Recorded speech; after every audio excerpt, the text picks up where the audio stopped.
కేసీఆర్ అబద్ధాల కోరు బట్టి అమ్మో ఎవరిమే ఓ కూసుమంచిలో ప్రసంగిస్తున్న డిప్యూటీ సీఎం బట్టి పక్కన మంత్రి పొంగులేటి ఎంపీ రేణుకా చౌదరి అభ్యర్థి రఘురామ్ రెడ్డి తదితరులు అంటే కాంగ్రెస్కు సంబంధించిన మినిస్టర్లు ఈ విషయంలో బీఆర్ఎస్ విషయంలో ఏమంటున్నారంటే కేసీఆర్ ఎప్పటికున్నా అబద్ధాల కోరు అని డిప్యూటీ సీఎం బట్టి విక్రమార్క అంటున్నాడు. మరి ఆయన ఆడిన అబద్ధాలు తెలంగాణ ప్రజలకు తెలియయా లేదా కాంగ్రెస్ వాళ్ళకు తెలియయా చూద్దాం, అందులోనికే పోదాం. తర్వాత మాజీ ముఖ్యమంత్రి కేసీఆర్ పచ్చి అబద్ధాల కోరు అని ఆయన నోరు తెరిస్తే అబద్ధము తప్ప నిజము రాదని డిప్యూటీ సీఎం మల్లు బట్టి విక్రమార్క మండిపడ్డారు. అంటే ఎప్పటికున్న అబద్ధాలే వస్తాయి, అబద్ధాలతోటే పరిపాలన, అబద్ధాలతోటే మోసము. తెలంగాణ రాష్ట్ర ప్రజలను మోసం చేసినట్టుగా నోరు తెరిస్తే పచ్చి అబద్ధాలు అనేసి బట్టి విక్రమార్క అంటున్నాడు.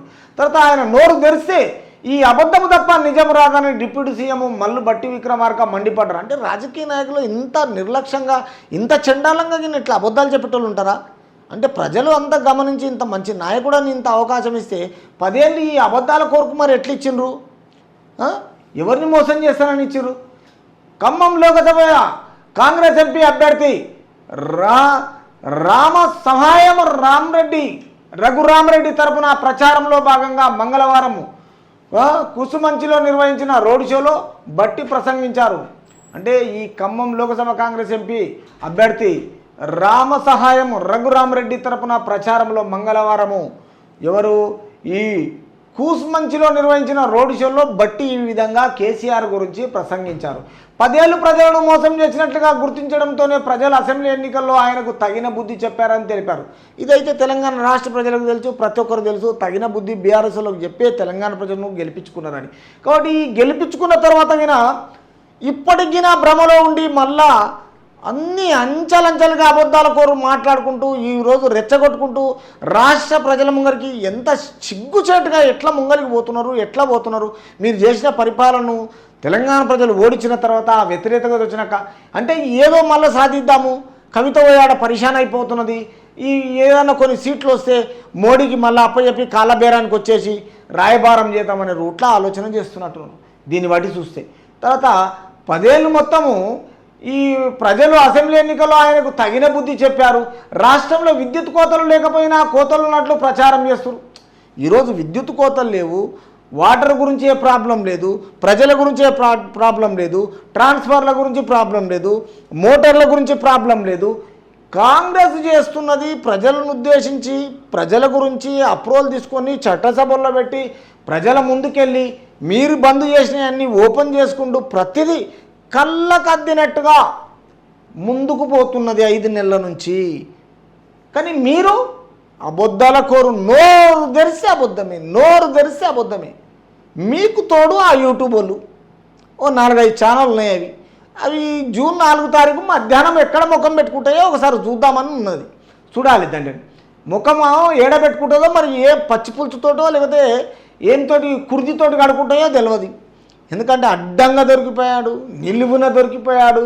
వీడు అది చేస్తున్నాడు, వీడు ఇది చేస్తున్నాడు, వీడు పర్రెలు వచ్చినాయి, వీడు వస్తే వర్షాలే రావు. సిగ్గు లేకుండా మాట్లాడుతుంది. అమ్మ చదువుకున్నారా మీరు టీచర్ల దగ్గర?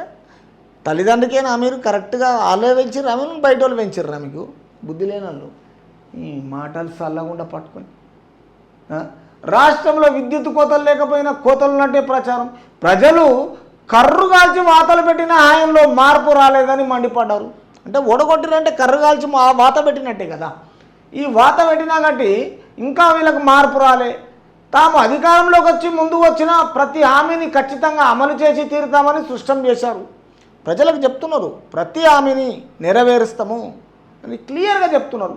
అయినా వీళ్ళ అబద్ధాలు మాత్రము అక్కడ ఆగడమే లేదు. మొత్తం రోజు ఎన్నో ఆడుతున్నారు. ఇక ఇది ఏం చేస్తాము? ఈ వంగిపోయిన చెట్లు ఈ చెట్టును మొత్తం ఏం చేయాలి? ఏర్లతోటి మొత్తము క్రేన్లతోటి దాన్ని పీకేయాలి తప్ప ఇంకేం చేయనిక రాదండి. తర్వాత